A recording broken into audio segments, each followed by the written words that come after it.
car contrairement aux voisins, nous avons une économie très diversifiée. C'est d'ailleurs la vraie raison de la fermeture des frontières avec l'Algérie. Les Algériens craignent que le Maroc inonde leur pays de produits manufacturés.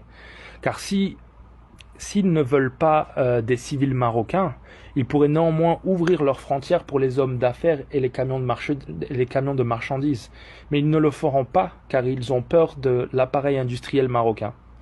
Le Maroc a une industrie qui va de l'agroalimentaire à l'automobile en passant par les engrais et autres produits chimiques. On peut aussi ajouter le secteur du textile. Le Maroc a des usines textiles qui fournissent des marques comme H&M et Zara.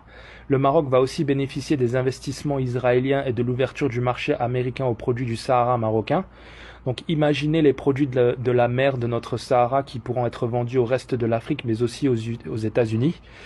Nous n'avons même plus besoin de brader nos ressources aux Européens. Le Maroc devrait d'ailleurs mettre fin aux accords de pêche avec l'Europe. Si les Européens ne veulent pas acheter le poisson pêché par nos bateaux et transformé dans nos usines, il n'y a pas de problème. Nous avons le marché asiatique, africain, américain et britannique pour écouler nos boîtes de conserve et nos crevettes. Le Maroc, grâce à la légalisation du cannabis, compte aussi développer son secteur pharmacologique. Sa position géographique à 1 heure d'avion de l'Europe va attirer énormément d'entreprises souhaitant pénétrer le marché africain et éviter les droits de douane de la ZLECAf. Imaginez juste tous les sous-traitants du secteur de l'automobile au Maroc qui pourront exporter leurs pièces au reste de l'Afrique grâce au port de Tangemed. Si le comité de la ZLECAf décide d'imposer un droit de douane unique à tous les produits manufacturés entrant dans le continent africain, beaucoup de multinationales devront faire le choix de s'installer localement et le Maroc est une destination de choix. Mais là où le Maroc pourrait vraiment dominer ses concurrents africains, c'est vraiment dans les services.